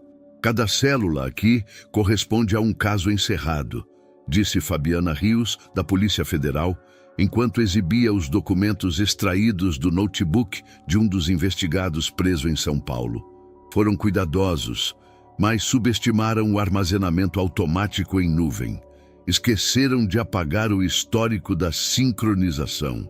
Isso aqui é uma sequência de... Ela assentiu. Golpes direcionados, executados com base em alvos escolhidos por perfil emocional e patrimonial. Renato passou os olhos pelos nomes. Alguns ele reconhecia vagamente: empresários de eventos, médicos aposentados, um artista plástico conhecido por suas exposições no sul do país. Todos tinham algo em comum: Viviam sozinhos, tinham patrimônio significativo e, num dado momento, se envolviam com mulheres jovens, carismáticas e socialmente invisíveis. Eles criavam relacionamentos reais? Perguntou. Reais para a vítima, sim. Para elas, era um papel. Tudo cuidadosamente preparado. Primeiro vinha o afeto, depois a confiança e, por fim, uma tragédia súbita. Os relatos mostram que a maioria faleceu sem deixar testamento formal. E, em muitos casos, as companheiras herdaram automaticamente bens móveis, imóveis e até contas bancárias. Cássio se aproximou. E há algo pior. Ele abriu outra pasta. Fotografias de documentos, mensagens de celular e recibos bancários. Essas mulheres recebiam parte da herança, mas não ficavam com tudo. A maior fatia era repassada a intermediários, pessoas jurídicas sem registro formal, ONGs fantasmas, contas de fachada. Lavagem? Claramente. Eles criaram um sistema de redistribuição de bens e vendiam o acesso. Um milionário solitário, sem herdeiros, virava oportunidade. O perfil dele era analisado, validado e entregue a alguém designado para seduzir, conquistar e depois sumir. Renato sentiu a garganta secar. Era mais do que uma quadrilha. Era uma empresa da enganação. Isso é monstruoso, sussurrou. É metódico, corrigiu Fabiana, e provavelmente ainda está em operação. Mesmo após a prisão de alguns integrantes, há nomes que não conseguimos rastrear. E mais, há possíveis vítimas futuras que ainda nem sabem que estão sendo observadas. Renato desviou os olhos da tela. A frieza daquilo tudo era mais chocante do que qualquer ameaça. E Aline? Ela testemunhou isso? Perguntou. Até onde sabemos, não diretamente, disse Cássio. Mas ela ouviu o plano em andamento e, ao interferir, desorganizou o processo. Ela quebrou a sequência. É por isso que virou alvo. Fabiana complementou. O que ela fez, salvar você, impediu que uma operação inteira fosse concluída. Isso mexeu com muita gente. Enquanto isso, Aline desenhava na sala ao lado. Um papel repleto de rabiscos coloridos, figuras humanas pequenas ao lado de grandes edifícios, uma borboleta solitária no canto inferior. Quando Renato entrou, ela levantou os olhos, percebendo algo no rosto dele. É ruim? Perguntou direta como sempre. Renato se sentou ao lado dela. É difícil de entender, mas você fez a coisa certa. Mesmo quando todo mundo te ignorava, você viu o que era de verdade. Ela não respondeu, apenas voltou ao desenho. Eu só fiz porque ele ia morrer. Eu vi nos olhos dela. Ela não queria mais esperar. Renato ficou em silêncio por alguns segundos. E você? Eu não queria morrer também. Essas palavras ficaram flutuando no ar. À noite, Cássio voltou com novidades. A planilha apontava nomes de possíveis herdeiros que hoje tinham empresas recém-formadas ou projetos sociais registrados após a perda de seus companheiros. Estamos tentando descobrir se essas viúvas sabiam do esquema completo ou se só foram usadas. Algumas podem ter se arrependido? Perguntou Renato. Talvez, mas quem tenta sair de uma estrutura como essa raramente consegue. É por isso que ninguém fala. Todos têm medo. Renato refletiu em silêncio. Aquilo era um ecossistema, não um crime isolado. E se vocês conseguirem parar isso? Vamos precisar de tempo e de provas sólidas, mas a sua história e a gravação da Aline deram o gatilho. A verdade está ganhando espaço. Cássio fez uma pausa, depois olhou diretamente para Renato. Mas quanto mais perto chegarmos, mais perigoso vai ficar. Renato assentiu. Já não havia mais volta. E, de algum modo, ele sentia que o pior ainda não tinha começado. O celular de Renato vibrou pela terceira vez naquela manhã. Número oculto. Ele já sabia que era mais do mesmo, mas atendeu, impulsivo, esperando que talvez fosse um erro. Não era. A voz era distorcida, metálica, quase programada. Você está cavando a própria cova. Se não quer que a menina desapareça como tantos outros, feche a boca. Renato não respondeu. A ligação caiu logo em seguida. O silêncio que ficou depois era mais alto do que o próprio aviso. Ele não contou a Aline. Ela ainda dormia. Na noite anterior, tinham assistido a um filme com pipoca e riso tímido. Ele se lembrava da forma como ela encostou o braço no dele no meio da cena final, como se estivesse começando a se permitir confiar. E agora isso. Naquela tarde, enquanto Renato fazia compras básicas no mercado do bairro, sempre com boné e óculos escuros, Aline ficou com a agente de escolta no apartamento. O que parecia uma tarde comum virou um pesadelo rápido. Pouco depois do almoço, Aline começou a reclamar de dor de estômago. Não era incomum, dadas as condições de saúde anteriores, mas dessa vez foi diferente. Ela ficou pálida, suava frio e se encolheu no sofá. A agente chamou Renato imediatamente. Ele largou o carrinho no meio do corredor e correu até em casa. O que aconteceu? Não sei. Comemos a mesma comida de sempre, respondeu a agente. Nada parecia fora do normal. Renato carregou Aline no colo até o carro. Foram direto para uma clínica particular, onde ele exigiu o atendimento imediato. Os exames não detectaram nenhuma substância grave, mas os sintomas foram reais. O médico diagnosticou uma possível reação a algum ingrediente contaminado ou alteração alimentar. Pode ser algo simples, como um tempero vencido, ou algo introduzido intencionalmente em pequena dose, mas não é possível afirmar sem uma análise mais específica, explicou o médico. Renato ficou calado, mas algo dentro dele gritava, não foi coincidência. Aline, já melhor, olhou para ele no banco do carro enquanto voltavam para casa. Foi por minha causa, né? Não, respondeu ele, tentando soar calmo. Não foi por sua causa, foi por causa deles. Mas você está segura, eu juro. Ao chegar, encontrou mais um envelope na portaria. Endereço digitado, sem remetente. Dentro, uma folha de papel impressa com poucas palavras. Última chance. Fale mais uma vez e ela sofre. Cássio chegou minutos depois. Leu o bilhete sem dizer nada, depois respirou fundo. Isso está saindo do controle. Está, concordou Renato. E por isso eu decidi. Não vou mais me esconder. Renato, chega, Cássio. Eles estão confiantes no anonimato, na invisibilidade. A única arma real que temos é a luz. É expor isso, mostrar os rostos, os nomes, os métodos. Se eles querem que eu me cale, então agora é que eu vou falar. Cássio não argumentou. Sabia que havia uma linha invisível que havia sido cruzada. A partir dali, a batalha deixava de ser silenciosa. Na manhã seguinte, Renato entrou ao vivo em um dos programas de maior audiência do país. A emissora, pressionada por semanas de polêmicas e reviravoltas, aceitou o convite de última hora com alarde. A apresentadora abriu a entrevista com uma pergunta direta. Renato, por que agora? Ele respirou fundo. Porque agora ficou claro que silêncio não me protege. Nem a mim, nem a Aline. E que quem está por trás de tudo isso não teme a justiça, mas teme a verdade. E é por isso que eu vim aqui.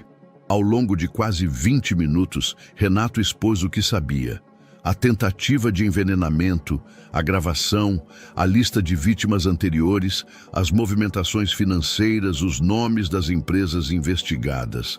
Falou com firmeza, não com fúria, mas com convicção. Tudo foi meticulosamente planejado, e por pouco eu não fui mais um nome numa planilha. Só não fui porque uma criança invisível para o resto do mundo decidiu agir. E é por ela que eu estou aqui. As redes sociais explodiram. A tag Renato Fala a Verdade ficou entre os assuntos mais comentados em menos de uma hora. A entrevista foi republicada, recortada, remixada.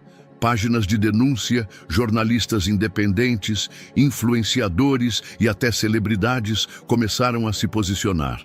Muitos ainda desconfiavam, mas agora a dúvida estava dividida. E a dúvida, naquela guerra, já era uma vitória. Renato saiu do estúdio direto para um carro blindado. Aline o esperava em casa, com o olhar fixo na TV. Você disse meu nome. Você é a razão de tudo isso. Ela abaixou os olhos. Agora, eles vão vir com mais força. Eu sei. E é por isso que a gente vai lutar com mais verdade ainda.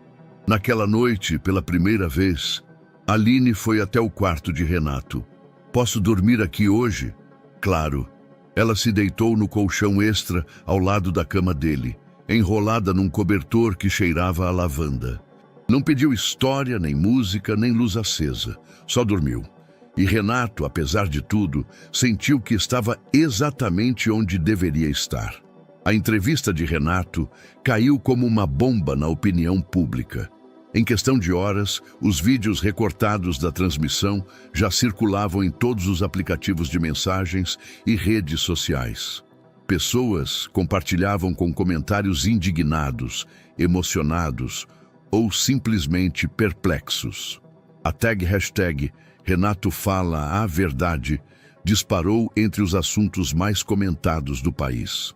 No Twitter, influenciadores com milhões de seguidores escreviam threads detalhando cada ponto da fala de Renato.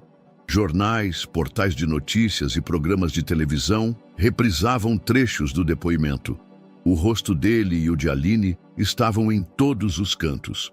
Ainda que discretamente preservado pela equipe jurídica em algumas versões, a imagem da menina começava a comover o país. O que antes era tratado como um caso de possível crime passional ganhava de forma irreversível contornos de escândalo nacional. Renato, em casa, assistia tudo em silêncio. Aline, sentada no tapete com lápis de cor na mão, desenhava borboletas.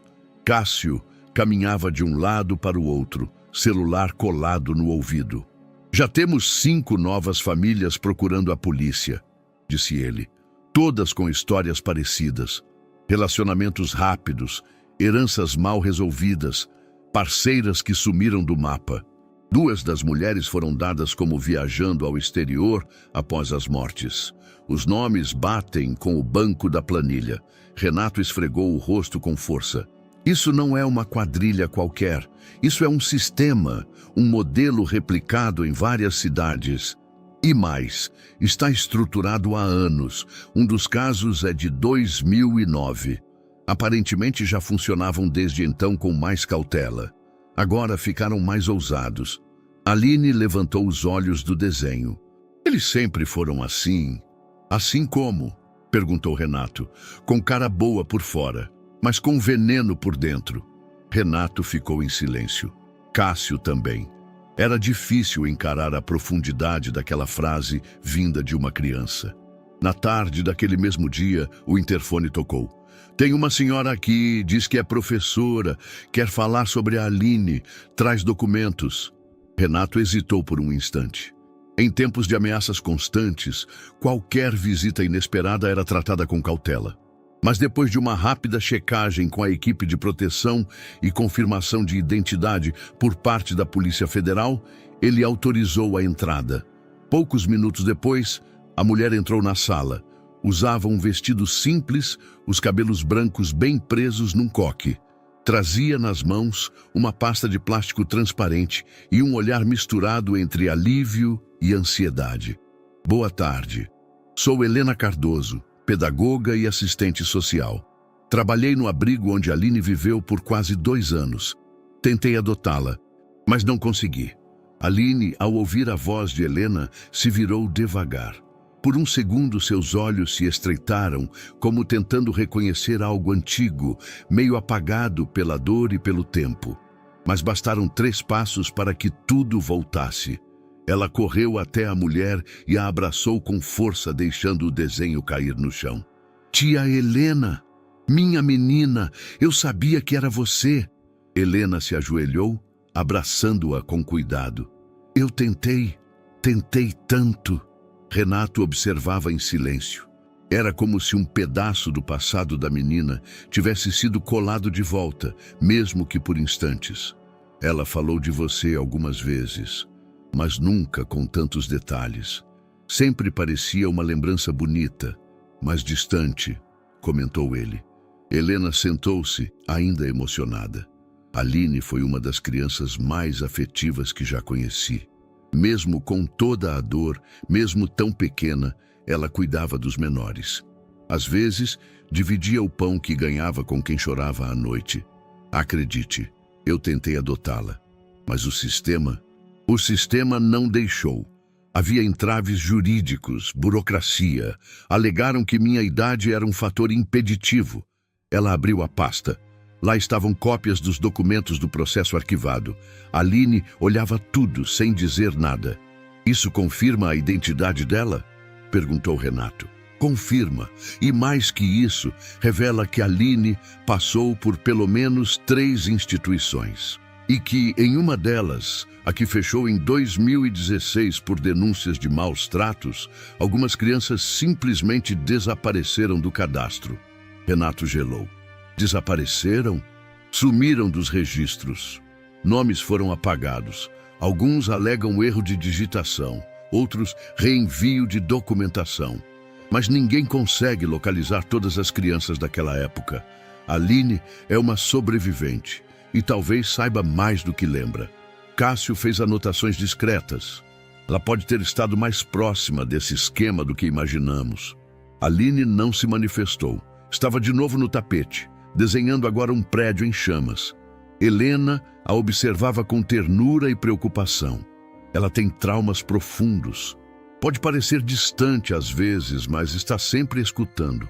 Tudo o que viveu moldou o modo como enxerga o mundo. Nos dias seguintes, o país continuou em ebulição. Outros parentes de vítimas começaram a se manifestar publicamente. Algumas famílias que antes achavam que tinham perdido alguém por causas naturais começaram a revisar os acontecimentos. Em programas de televisão, repórteres levantavam questões que até então haviam sido ignoradas pelas autoridades. Por que tantos homens ricos morreram repentinamente após novos relacionamentos? Onde estão as companheiras que herdaram os bens? Como o sistema jurídico permitiu que tudo isso acontecesse em silêncio? A Procuradoria da República abriu inquérito. O Ministério da Justiça convocou coletiva. A Polícia Federal recebeu reforço de agentes de outra região. E Aline, silenciosamente, tornou-se o símbolo de tudo aquilo. Você entende o que está acontecendo? Perguntou Renato, certa noite, quando ela já estava de pijama. Um monte de gente viu que eu existo, respondeu ela. E como você se sente com isso? Estranho, mas feliz. Eu sempre quis ser notada, mas não desse jeito. Você é forte, Aline. Muito mais do que qualquer adulto que eu conheci. Ela se encolheu, como se não soubesse o que fazer com aquele elogio. Você também, mesmo com medo, falou tudo na televisão. Isso é coisa de gente corajosa. Renato sorriu. Naquela noite ficou claro que a vida deles nunca mais seria a mesma. A verdade não podia mais ser abafada, e o país todo assistia. Renato passou boa parte daquela manhã em silêncio, sentado à mesa com um dossiê aberto à sua frente. As folhas estavam organizadas por data e instituição, todas entregues por Helena e confirmadas pela Rede de Proteção à Infância. Aline havia passado por 5 abrigos diferentes em menos de 4 anos. O primeiro registro era de quando ela tinha apenas 3 anos, retirada de uma casa onde vivia com uma mulher identificada como tia-avó. A justificativa oficial para a separação era negligência grave. No segundo abrigo, ficou pouco tempo, 3 meses, e foi transferida após denúncias de maus tratos. No terceiro, permaneceu 1 ano. Depois, fugiu. Ela pulou um muro de 2 metros, descalça. Relatou uma das anotações. Disse que não queria mais tomar banho gelado com mangueira. Renato fechou os olhos ao ler isso. Não era só abandono, era violência, invisível. Invisível como Aline havia sido. Ela sobreviveu a isso tudo e ainda salvou minha vida, murmurou. No quarto abrigo, Aline viveu 8 meses. Tentou ser adotada, mas o processo não avançou. Foi nesse período que conheceu Helena. No quinto, que funcionava em um prédio precário afastado do centro, ficou apenas 2 semanas. Foi quando desapareceu dos registros oficiais e passou a viver nas ruas. Nessa época, ela tinha apenas 7 anos. Renato sentiu uma dor silenciosa crescer no peito. Era como se parte da história de Aline estivesse se desenrolando dentro dele também, e ele estivesse atrasado. Tarde demais para impedir o que aconteceu, mas ainda em tempo de fazer alguma diferença. No fim da tarde, ele foi até o quarto dela. A menina estava sentada no chão, com uma pilha de almofadas ao redor.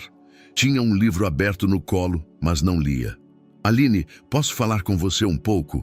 Ela levantou os olhos devagar, concordou com um aceno tímido.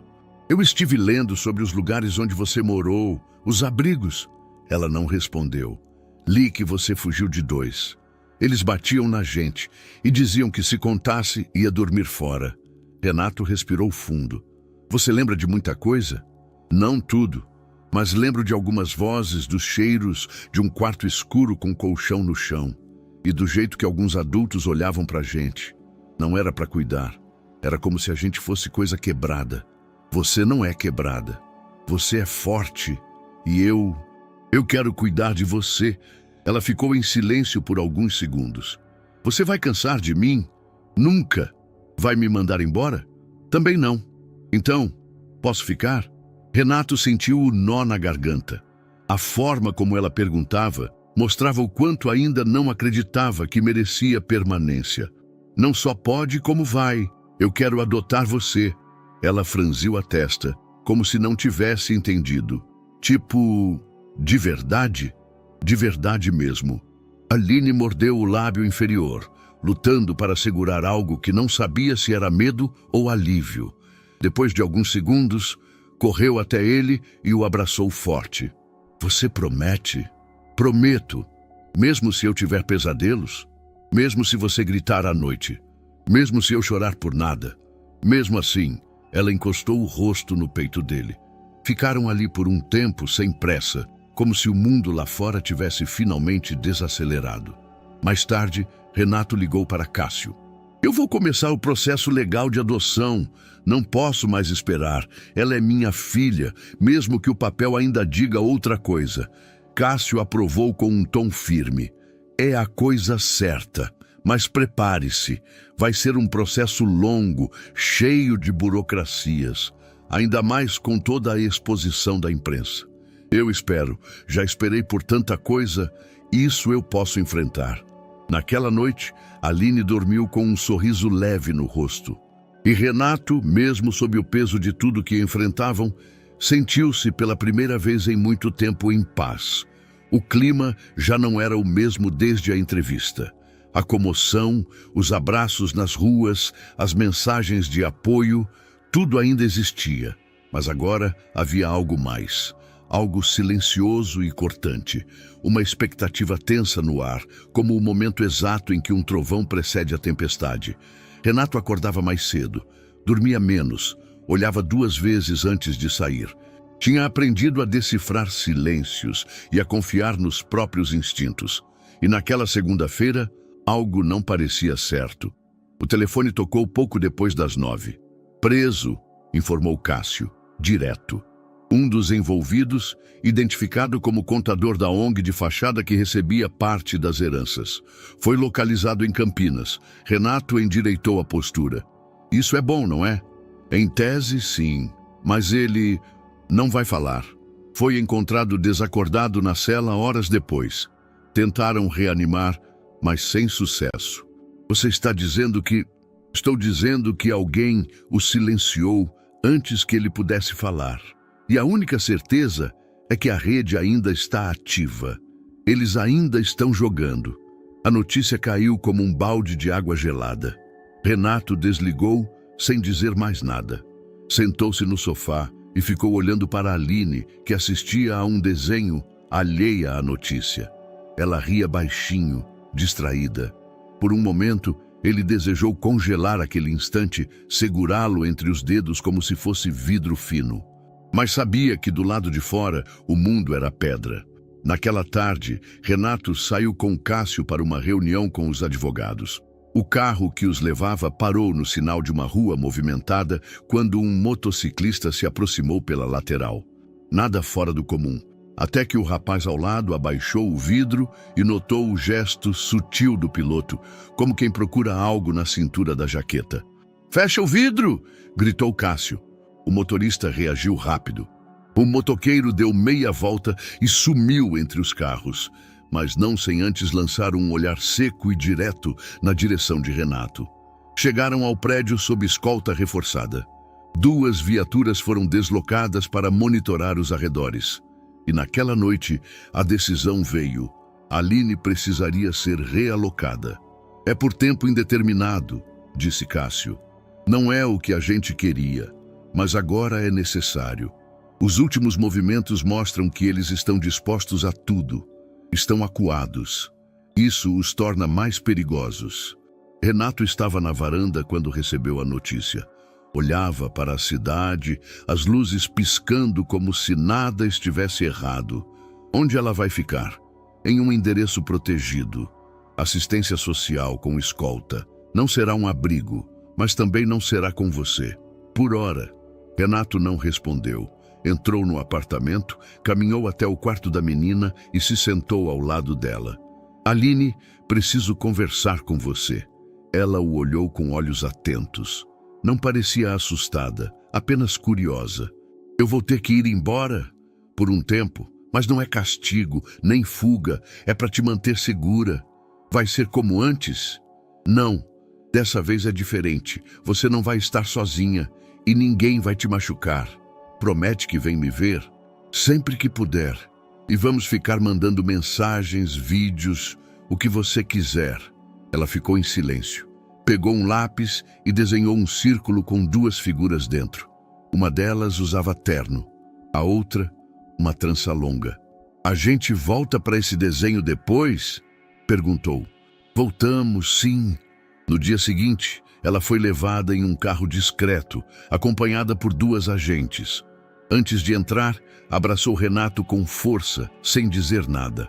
Apenas apertou o braço dele com tanta intensidade que ele sentiu o gesto por minutos depois. A ausência dela transformou a casa. O vazio era literal. Os desenhos na parede, os brinquedos no canto da sala, o som do desenho que não passava mais. Renato passou a andar pelos cômodos como quem busca algo que esqueceu, mesmo sem saber o quê.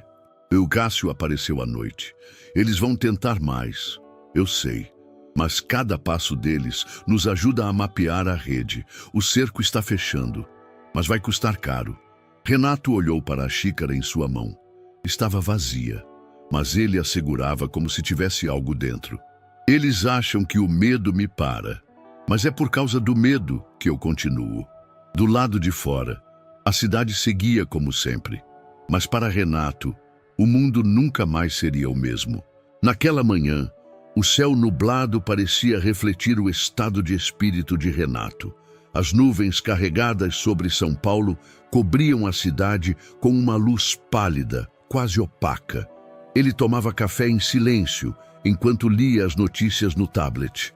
Os sites de grande circulação já falavam abertamente sobre o que antes era apenas sugerido. A rede por trás dos assassinatos envolvia nomes grandes, muito grandes. O telefone tocou. "Cássio, está em casa?" "Sim. Aconteceu algo? Vazaram documentos. E tem coisa pesada. Quero te mostrar pessoalmente." Meia hora depois, sentados frente a frente com a mesa repleta de papéis digitalizados, prints e relatórios, Cássio explicou. "A gente sabia que era mais do que crime passional, mais do que golpistas oportunistas, mas agora temos nomes e provas." Renato observou atentamente os documentos. Entre os nomes estavam o de um político influente, deputado federal, ex-secretário de Segurança Pública, e o de um juiz aposentado do Tribunal de Justiça, com histórico de decisões polêmicas em casos de herança e curatelas. Esses 2 não apenas sabiam, eles operacionalizavam parte da coisa, explicou Cássio. O político facilitava processos de liberação de bens em cartórios usando influência direta. O juiz, ele assinava decisões que liberavam os valores para as falsas viúvas, sem muita verificação. Renato passou os dedos pelos papéis. Em um deles, um e-mail entre dois advogados citava: "O esquema do magistrado está pronto, com datas e valores referentes a um homem falecido meses antes, nome que ele reconheceu. Estava na lista dos alvos anteriores, sem herdeiros diretos. Então, Lorena, ela não era o topo? Não, ela era só uma peça, carismática, envolvente, treinada para manipular, como outras. Substituível." Renato recostou na cadeira. Aquilo mexia com a base de tudo o que ele havia tentado processar até então. Descobrir que a mulher que quase tirou sua vida era apenas um elo em uma corrente maior não trazia alívio, trazia vertigem. E como esses documentos surgiram? Uma denúncia anônima, mas confiável. Veio com dados verificados e cruzamentos que a PF já vinha mapeando. Renato virou uma página. Um extrato bancário mostrava depósitos repetidos numa conta no exterior, ligados a uma fundação de fachada. Os valores vinham, curiosamente, logo após a morte de vítimas conhecidas. O padrão se repetia: morte, herança liberada, doação internacional. Tudo tão meticuloso, quase perfeito. Mas agora que mexemos no centro do tabuleiro, o jogo mudou. Eles vão tentar encobrir, e rápido. Renato guardou silêncio por alguns segundos. Depois, ergueu o olhar. A gente tem que expor isso. De novo, com mais força. Já estamos articulando com veículos sérios, mas é preciso cautela. Ninguém mexe com figuras desse calibre sem consequências. Renato assentiu. Ele já sabia disso. O atentado recente, a transferência de Aline, o silêncio imposto a quem se aproximava demais. Tudo era reflexo de um sistema que não queria ser visto. Mais tarde, sozinho, ele voltou a rever os arquivos. Encontrou uma carta de recomendação assinada pelo juiz aposentado, uma justificativa para acelerar o processo de transferência de bens de uma vítima morta em 2018. O nome do herdeiro? Uma mulher que desapareceu meses depois. Cada página era um novo peso, mas também uma nova peça do quebra-cabeça. Ao final da noite, enquanto observava a luz do corredor acesa por costume, Aline deixava assim quando dormia lá, Renato sentiu o peso da missão. Não era mais sobre limpar seu nome. Era sobre desmontar algo que se alimentava do descaso, da ganância e do silêncio institucional. E ele não pretendia mais calar. A caneta tremia na mão de Renato. Ele já havia assinado centenas de contratos ao longo da vida, negócios milionários, parcerias, fusões, mas nenhuma assinatura pesava como aquela. Com o rosto sério e olhos atentos, o juiz de infância olhava para os documentos que acabara de rubricar. A guarda provisória está concedida. Aline será mantida sob tutela de Renato Mendes até a conclusão do processo de adoção definitiva. Reforço que, por se tratar de um caso sensível, as visitas e exposições devem ser controladas. Renato apenas assentiu. Ao lado dele, a assistente social sorriu, como se soubesse que aquele era um passo importante, mas apenas o início de uma longa travessia. Na saída do fórum, Aline apertou a mão de Renato. Eles não disseram nada. Só caminharam até o carro, como quem sente que algo finalmente começa a se alinhar. O país estava em compasso de espera. As denúncias explodiram em sequência. Jornais estampavam manchetes diárias com novos nomes envolvidos, números atualizados de fortunas desviadas e esquemas detalhados. A sensação de que ninguém estava imune tomava conta da população. E então veio o anúncio. O julgamento começaria. A ação penal que envolvia os primeiros réus, 4 no total, incluindo um ex-diretor de cartório, uma suposta viúva beneficiada por 3 heranças, um advogado e um ex-funcionário da fundação investigada, seria transmitida ao vivo. A audiência aconteceria em Brasília, num tribunal federal adaptado para receber a imprensa. As emissoras preparavam equipes especiais. Os sites abriram sessões dedicadas ao caso das heranças, como passou a ser chamado. Renato e Aline foram chamados como testemunhas. A decisão causou apreensão, mas a defesa não se opôs.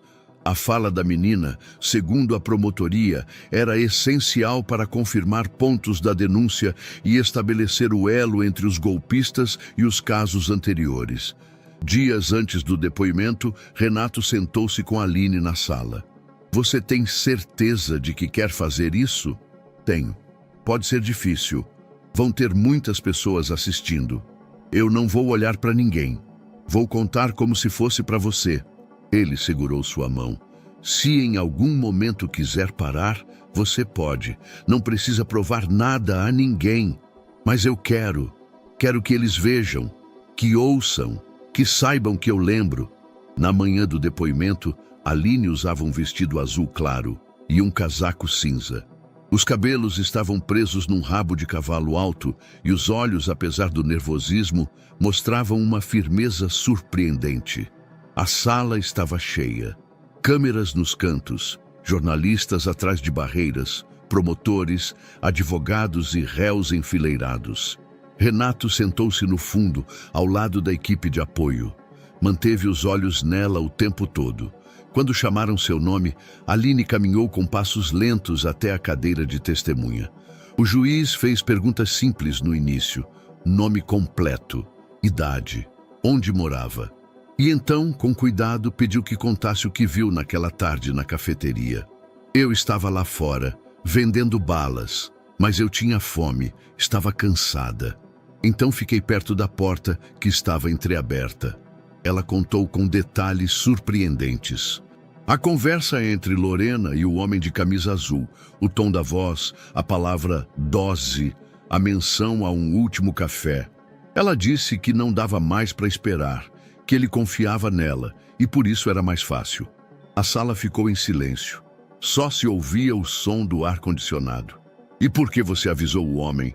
"Porque eu vi a xícara sendo trocada. E vi ela sorrindo, mas sem os olhos sorrirem. Era um sorriso de quem ia fazer algo ruim." O promotor pediu que explicasse como havia gravado a conversa. Aline contou sobre o celular velho que usava para ouvir músicas com gravador embutido. "Eu só queria guardar. Achei que ninguém ia acreditar em mim." Quando terminou, o juiz a agradeceu. E mesmo sem ser necessário, ela acrescentou: "Eu também fugi de lugares ruins, dormi na rua, mas ninguém nunca me olhava. Até ele, até o Renato. E agora eu quero que olhem. Mas não para mim, para todos que ainda estão invisíveis." O impacto foi imediato. Alguns membros da plateia choraram. Jornalistas postaram trechos do depoimento em tempo real. Os vídeos explodiram minutos depois nas redes. Renato, ao vê-la sair da sala, se ajoelhou para abraçá-la. "Você foi corajosa demais. Eu disse que ia falar como se fosse para você." Naquela noite, os noticiários abriram com o depoimento de Aline. Não houve âncoras frios, nem análises estatísticas. Apenas a imagem de uma menina franzina, dizendo com voz firme o que tantos adultos evitaram por tanto tempo. E assim a busca por justiça ganhou uma nova força. A audiência final foi marcada para uma quinta-feira nublada. O tribunal estava mais silencioso do que nunca. O julgamento, transmitido ao vivo, havia se tornado um marco jurídico e social. Já não era apenas sobre heranças desviadas, era sobre o valor da vida humana esquecida, da infância invisível, da corrupção com rosto e nome. Renato assistia do mesmo banco de sempre, agora mais próximo dos advogados. Aline não compareceria naquele dia. Por recomendação da equipe de psicólogos, ela assistiria de casa, cercada de segurança e sob acompanhamento. Ainda assim, ela havia deixado um bilhete sobre a mesa antes de sair para a escola. "Espero que a justiça saiba escutar." O juiz entrou na sala. Os jurados estavam alinhados, olhos firmes. O promotor ajeitou os papéis. Os réus, pela primeira vez, pareciam menores do que nunca. O advogado de defesa, com voz contida, tentou pedir a palavra, mas foi interrompido. O juiz começou a leitura. Após análise minuciosa das provas apresentadas, incluindo escutas ambientais, testemunhos de vítimas, documentos bancários e relatos complementares da Polícia Federal, este tribunal declara, por unanimidade, os réus culpados pelos crimes de associação criminosa, estelionato qualificado, falsidade ideológica e corrupção ativa. Uma pausa. A pena será cumprida em regime fechado, com início imediato. A sala ficou muda. Os olhos de Renato se fecharam. Não por alívio, mas por exaustão. Era o fim de um ciclo, mas também o início de outro. Os flashes começaram logo depois. A imprensa invadiu as saídas do tribunal. Manchetes saltavam nos celulares. Justiça é feita no caso das heranças envenenadas. Menina que salvou o empresário comove o país e leva criminosos à condenação. Aline, a voz que derrubou um império silencioso. No carro, a caminho de casa, Renato segurava o celular com as mãos trêmulas. Mensagens não paravam de chegar. Pessoas queriam entrevistas, entidades ofereciam prêmios, ONGs buscavam parcerias, mas nada tocava Renato mais do que uma imagem que começou a circular nas redes. Um desenho de Aline, feito à mão, com ela e ele diante de uma casa colorida e cheia de janelas. No alto, o título, Lugar onde ninguém some. Naquela noite, ele entrou no quarto dela e a encontrou dormindo com a blusa do uniforme da escola. Havia migalhas de biscoito sobre o lençol, e um dos cadernos abertos mostrava uma redação em letras tortas. Se eu pudesse mudar o mundo, faria com que ninguém dormisse sem ser visto. Renato sentou-se ao lado da cama. Passou a mão no cabelo dela devagar. Na manhã seguinte, ele convocou uma coletiva. Em frente a dezenas de jornalistas, fez um breve discurso. Aline me salvou 2 vezes. Na primeira, me impediu de morrer. Na segunda, me ensinou a viver. A partir de hoje nasce a Fundação Aline Mendes, uma iniciativa dedicada a proteger crianças em situação de rua, órfãos esquecidos pelo sistema e meninas e meninos que ainda vivem com medo de ser esquecidos. Não é caridade, é responsabilidade. O anúncio tomou as redes. A repercussão foi imediata. Empresários ofereceram apoio, universidades propuseram bolsas, voluntários começaram a se inscrever antes mesmo da abertura oficial. Nos bastidores, a PF confirmava que parte da rede ainda estava foragida. 2 nomes importantes haviam desaparecido. As investigações continuavam, mas agora, com apoio público, visibilidade e uma nova geração de olhos atentos. Renato sabia que os riscos não haviam desaparecido, mas também sabia que havia uma missão mais forte que o medo: impedir que outra criança como Aline passasse pelos mesmos horrores. Na varanda de casa, naquela noite, ele observou a cidade com outro olhar. E dentro dela, a promessa silenciosa de que nenhuma voz seria mais abafada. O prédio era o mesmo, mas parecia outro. Na esquina de uma rua arborizada e movimentada, onde antes funcionava uma cafeteria sofisticada, frequentada por executivos e socialites, agora se erguia um novo espaço com uma proposta diferente, viva, colorida, aberta.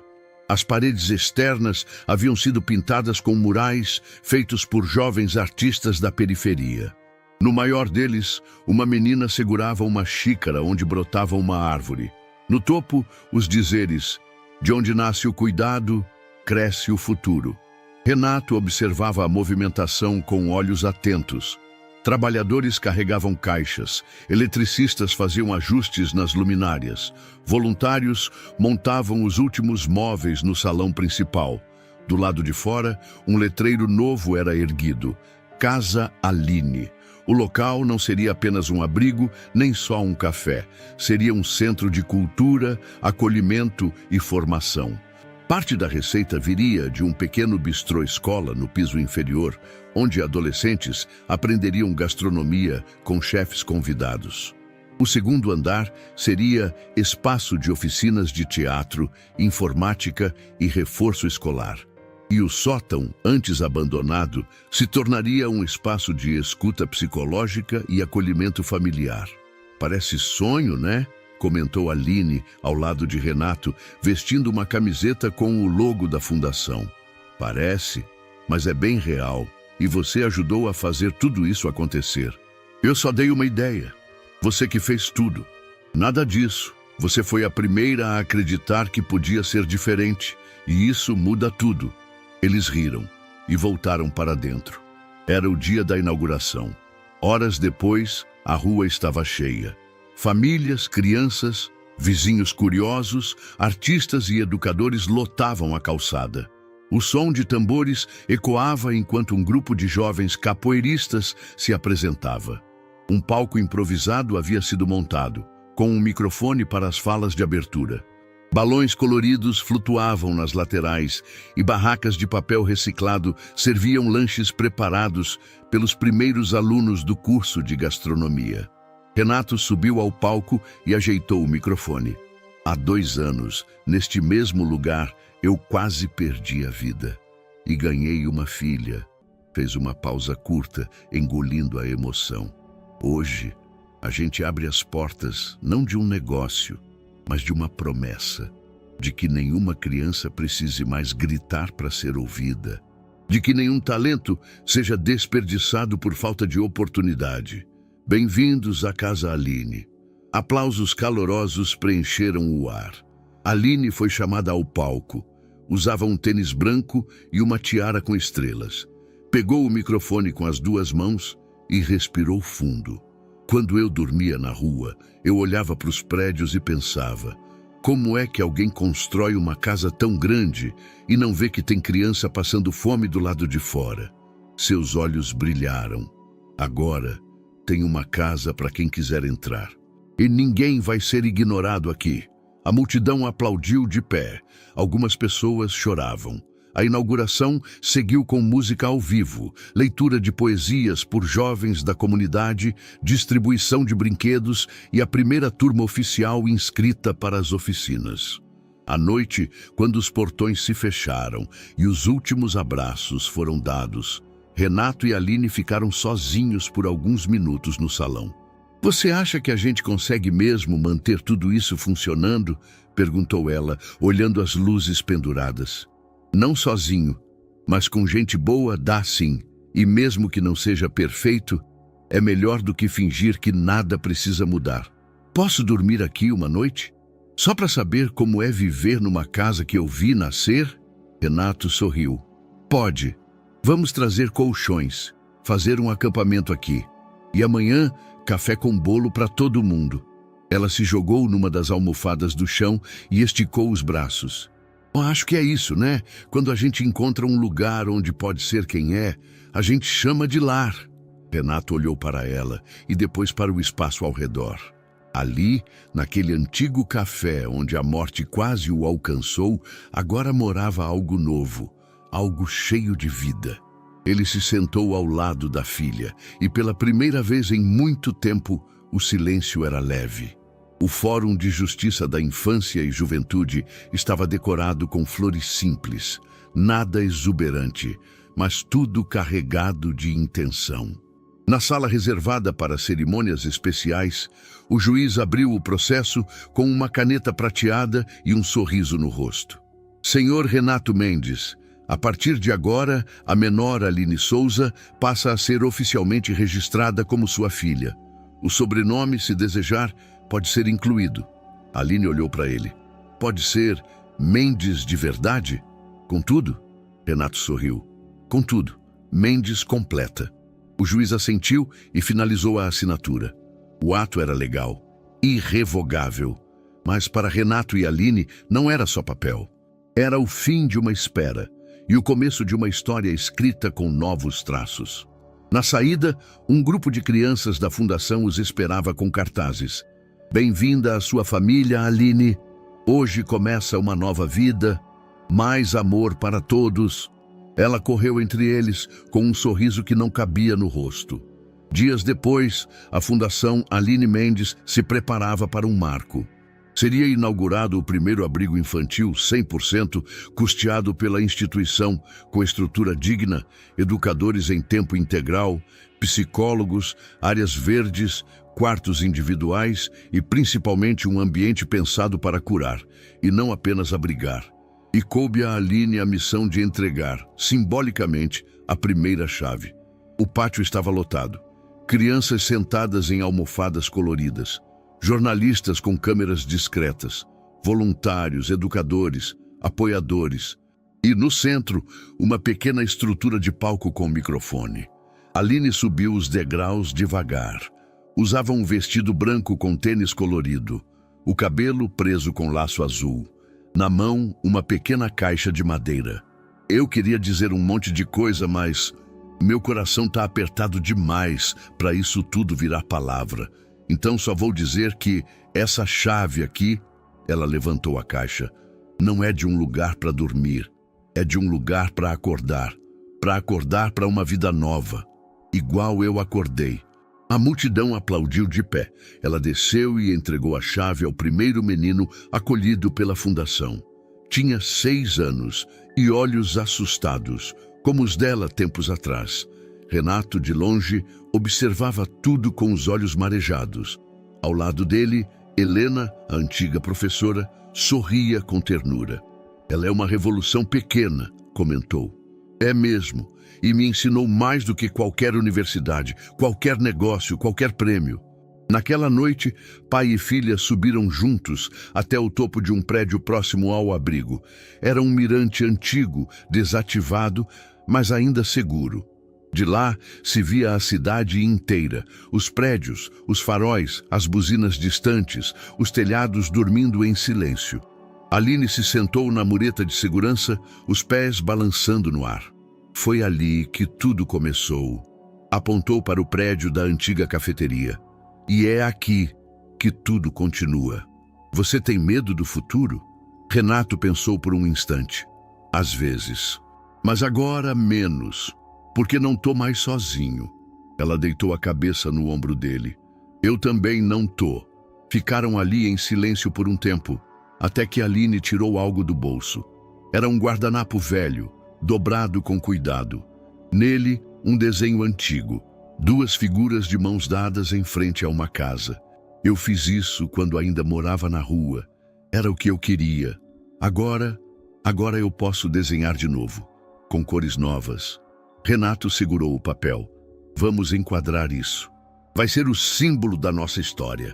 Uma história que começou com uma xícara e terminou com uma chave. Lá embaixo, as luzes da cidade piscavam, e no alto daquele prédio, pai e filha, juntos, respiravam o ar de um mundo que, enfim, parecia possível. Uma história que começou com veneno e terminou com esperança. E aí, o que você achou dessa história emocionante? Compartilhe sua opinião nos comentários. Adoraríamos saber o que você pensa. Não se esqueça de deixar seu curtir no vídeo para nos apoiar e se inscrever no canal. Até a próxima!